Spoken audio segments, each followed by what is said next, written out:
Daniel Sherman is our respondent today. He's a Lineberger Distinguished Professor of Art History and History at the University of North Carolina, Chapel Hill.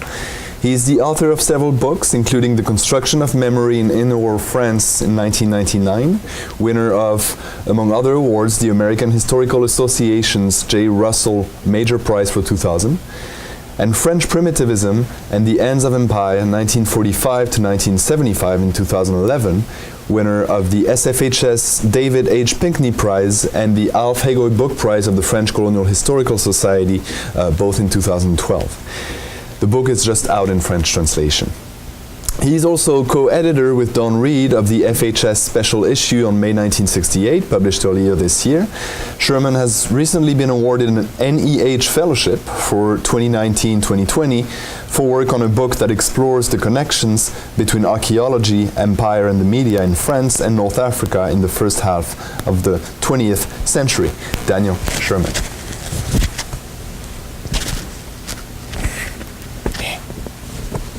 If I can make this work.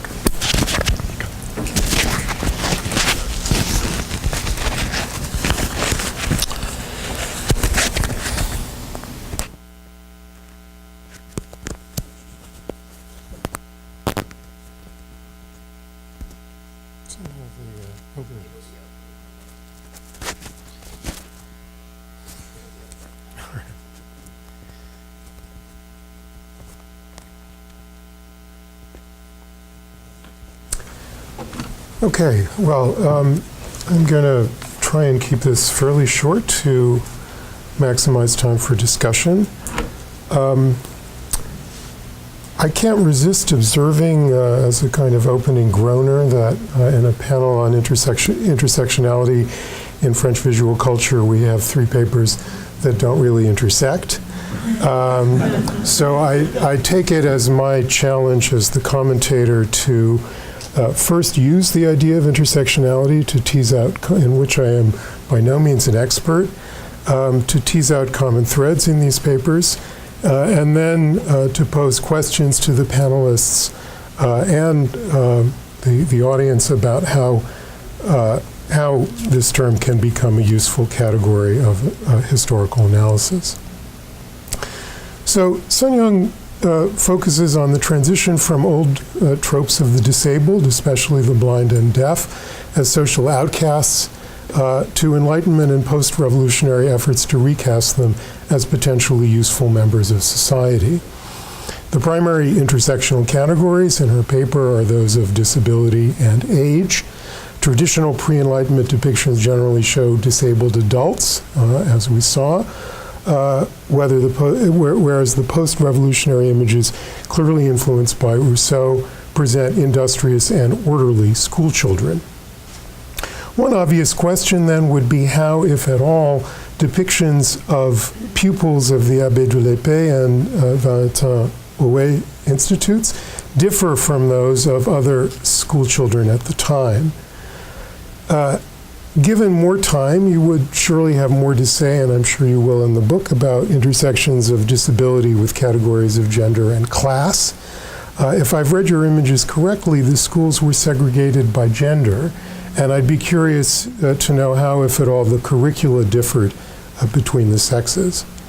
I was also fascinated by the depiction of students in a lithography workshop, given how recent the invention of lithography was. As Sun Young observes, discourses of disability go to the heart of particular era's understanding of cognition, sensibility, and human progress, but they also engage with notions of creativity and artistic accomplishment. One of the characteristics of lithography is, or so I've always taught, I hope this is correct, that it's simpler to manipulate than etching. You have a wax crayon rather than a burin. Which makes it easier for artists skilled in other media to experiment with. But that doesn't mean it was necessarily highly regarded as an artistic medium, and I think that that connection is worth exploring further. In Richard Son's paper, the intersectionality involves at least three categories: gender, nationality, and religion. But of course, since the religion is Judaism and Jewishness was at the time deemed to have racial and ethnic characteristics, race also enters into play. Richard looks at several reasonably well-known Jewish artists who made their way from Eastern Europe to France at the beginning of the 20th century, and who then engaged in various forms of martial behavior, from duels to military combat, to forge new identities for themselves. These identities in turn intersected, though I have to say I'm not entirely clear how, with these figures' identities as artists. Which leads to my first question to Richard. What exactly does your framework tell us about artists' careers and output? Another way of putting this would be to ask, what does the fact that Louis Gottlieb fought a duel and then fought on the German-Austrian side in World War I tell us about his creative output? With regard to dueling in general, isn't Bob Nye's thesis that it revealed a pervasive crisis of masculinity in the fin de siècle and Belle Époque? And this seems to be borne out by the media interest in the duel between Kissling and Gottlieb, that is, between two Jews. What then compels or even allows us to understand the participation of East European Jewish immigrants in duels as a reaction to the stereotyping of Jews as feminine and degenerate? Certainly, we have to take into account questions of class. At the end, Chaim Soutine sort of flickered into your presentation as an image. I recently directed an undergraduate thesis on Soutine, an artist of such low status, both in his native Russia and after arriving in Paris, that the idea of his fighting a duel would have been completely preposterous. Finally, I sense a sub-argument waiting to get out about how masculinity inflects the relationship between modernism and the avant-garde, and I would be interested to hear more about that. Taking us much closer to the present, Zach Hagens clearly sets out the categories intersecting in the photo book by Kayser and Gesser that he examines: Nous sommes français et musulmans, Frenchness and Muslimness. His argument that the book assumes a certain hybridity is quite persuasive, but there are a number of categories that I think need further teasing out. One question that occurs to me is whether the position of consumer is one that has value as an intersectional category. Considering the strong connections posited by Lisa Tiersten and others about the relationship between the gendered consumer and notions of citizenship, it would seem to hold some promise, primarily in the context of contested gender roles. At a theoretical level, I wondered about what we might consider enabling categorizations. For example, the link you draw between couture or high fashion and a national identity. Of course, the concept of identity itself has promoted a great deal of interrogation and critique. And so I'm wondering what kinds of methodological compromises or shortcuts the intersectional framework requires, or to put it another way, what such a framework might leave out or push to the background. I would also say, having had a chance to look at this really interesting book, which is clearly aimed at a general audience,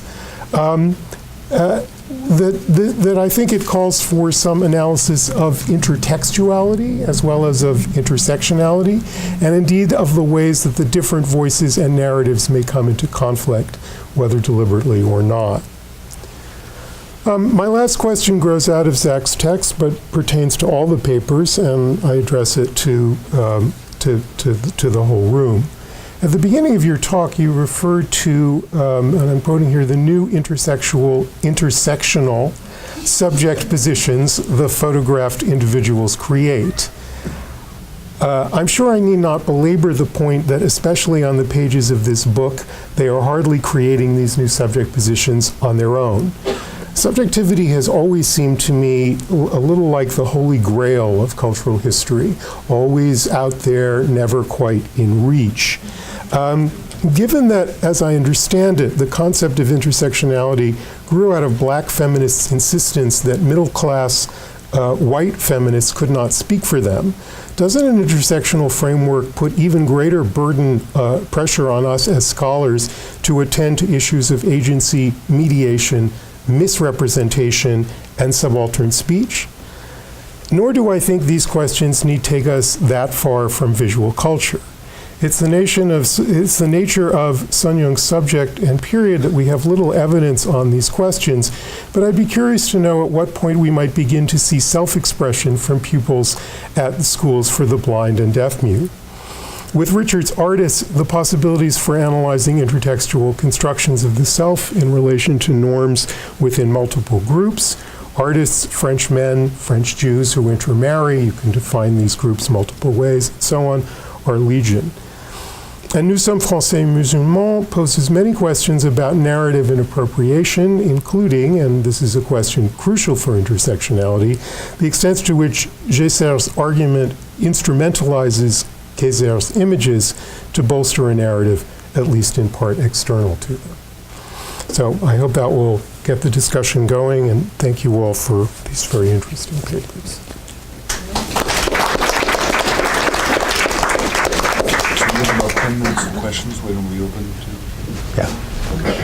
We'll open for questions from the audience. There's a microphone that's circulating, so if you have a question, please wait for the microphone to ask it.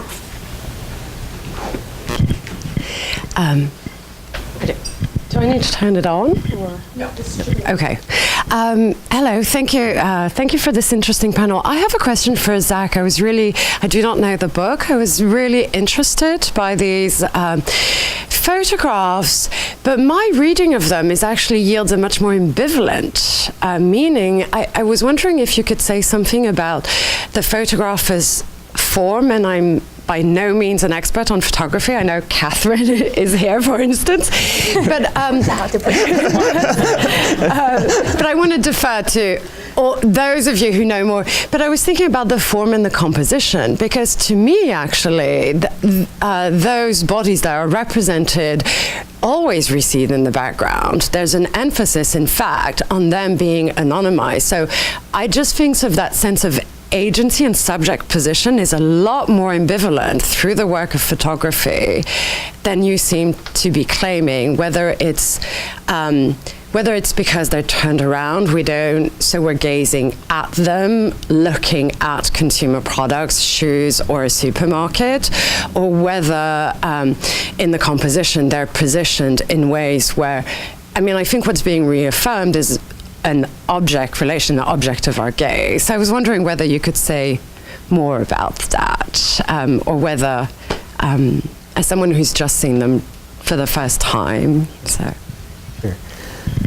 Yeah, I think that's really a really astute observation, because there is that tension throughout the entire photo text where, and it's just off the top of my head, I would say at least a third of the images, roughly, we're probably looking in the same direction as someone. So in terms of we're seeing them from behind in one way or another, or we are seeing them in a space where we would normally not have access. So I think of the picture, the image that jumps to mind. There is in one of the sections, they're following around different Muslim politicians in France and going into their private spaces as they're praying and taking photos of that, which becomes a very problematic view, right? Because this is something that normally we would not have access to see as non-Muslims, as watching someone in their private home or in their office with the door closed on a prayer mat, bowing and praying. So I think that, and what I didn't talk, and this kind of goes to what Dan was asking about, what I didn't have a chance to talk about today is really kind of the interplay between what we have in the text, especially when we do have, and it's not everyone, but when we do have specific quotes from the people who are being photographed, and we have their words. Now again, that's still a selection made by the producers of the book. But at least I think that a more in-depth look at that interplay between the photograph and the words that are accompanying it would help clarify some of that. Yeah.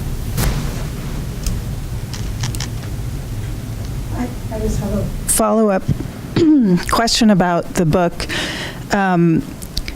which is, the question of documentary and the position of the photographer and writer in relation to the project.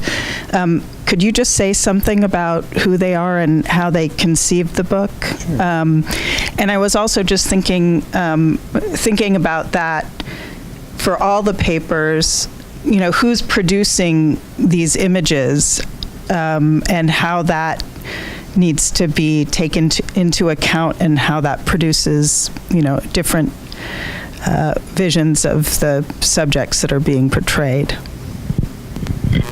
Sure. So France Kaiser she's an interesting photographer to look at because she does two things. She's a photojournalist whose images are published in Le Monde, the New York Times. I mean, you often see her byline on photographs in newspapers. And then she also, on the side, does these sort of photo reportage, kind of what we think about like the sort of photo narratives that we have from like Life magazine, right? These sort of, or Paris Match, these sorts of engaged views on a problem that she has seen in society through her photojournalism that she wants to take a more in-depth view on. So for instance, we have the Nous sommes Français musulmans.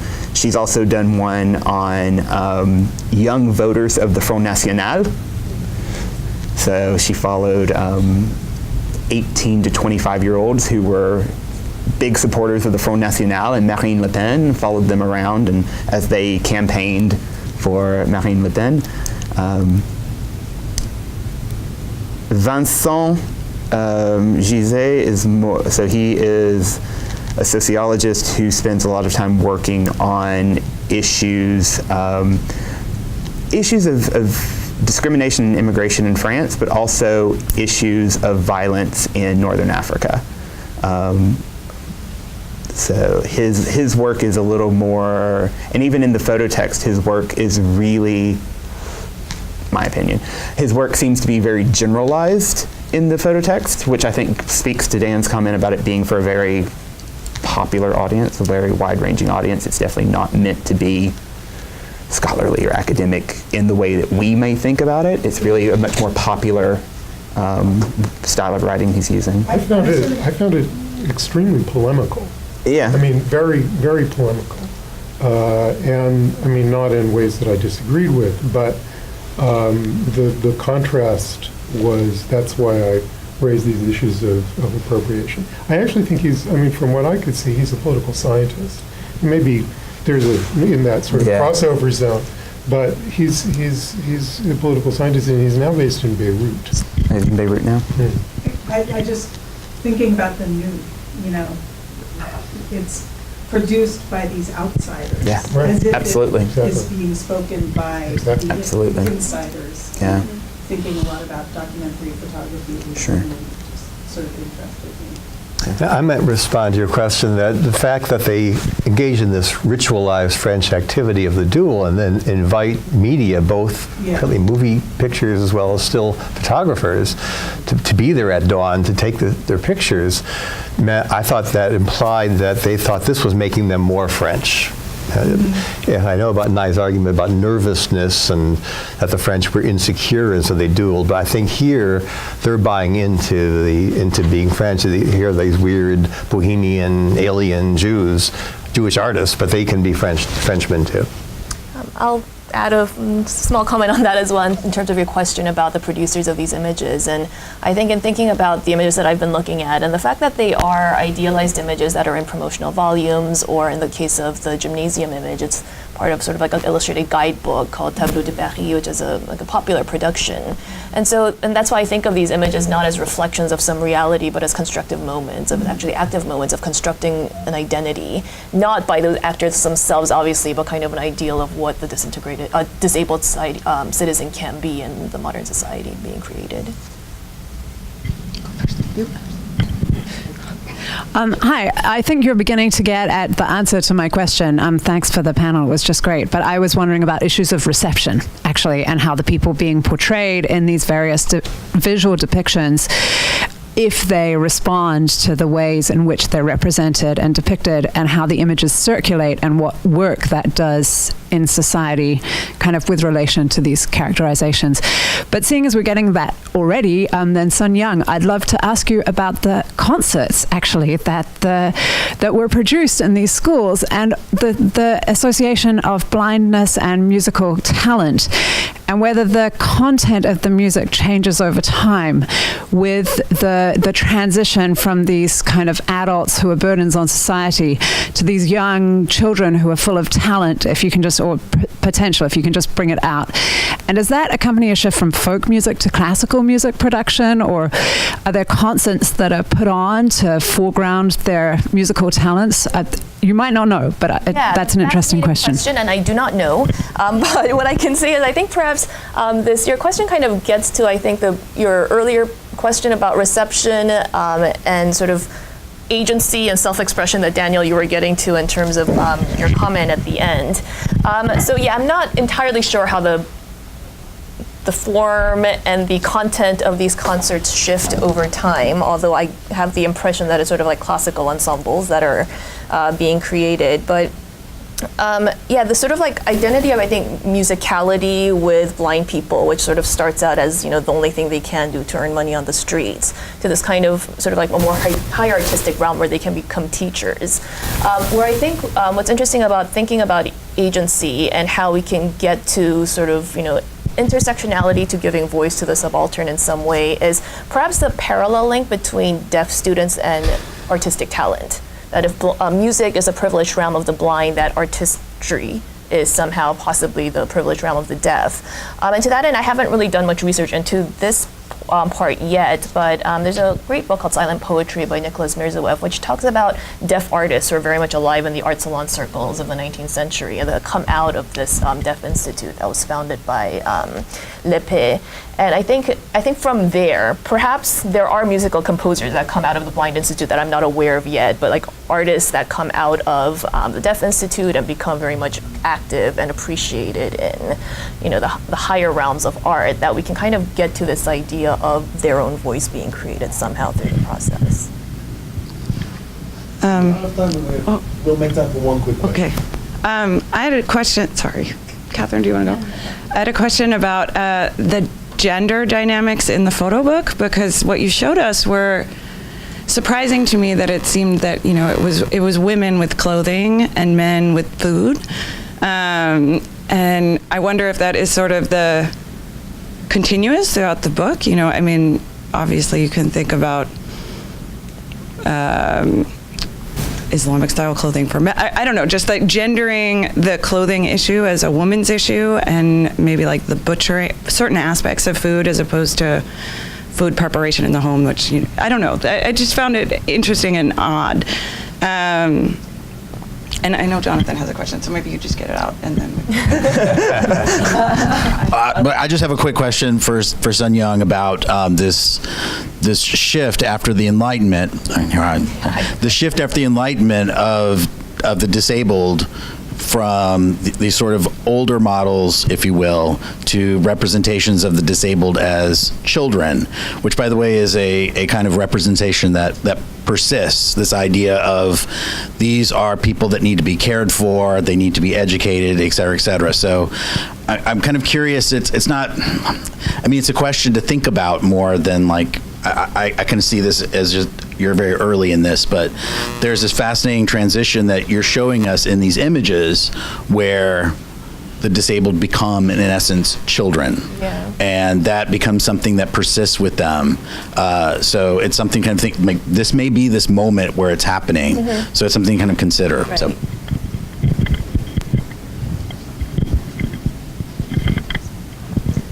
Yeah, kind of very quickly to respond to the question about gender.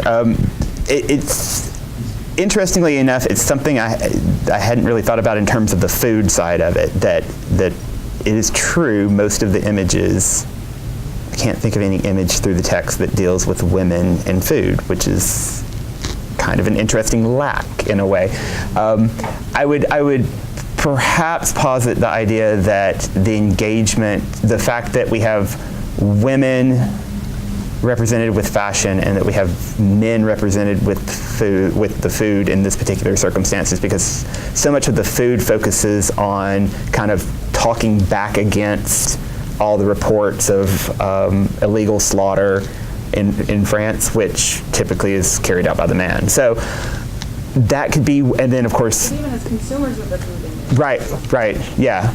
The only one I can think of is the image with the man and the woman both pushing the carts with the boxes. But in terms of women shopping, for instance, in the grocery store, I don't remember there being an image like that at all, off the top of my head. Yeah.